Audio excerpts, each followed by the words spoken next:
एक महत्त्वाची बातमी आहे। काल झालेल्या जीएसटी बैठकीमध्ये मोठे निर्णय घेण्यात आले आहेत। कॅन्सरच्या औषधांवरील जीएसटी कमी करण्याचा निर्णय या बैठकीमध्ये झालाय।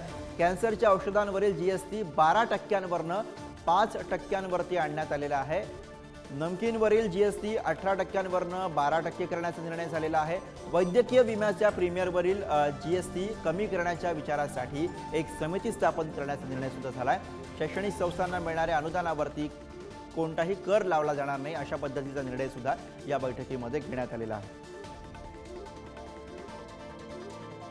तर या बैठकीमध्ये काही महत्त्वाचे मुद्दे, कॅन्सरच्या औषधांवरील जीएसटी कपात करण्यात आलाय, 12% 5% जीएसटी करण्यात आलाय।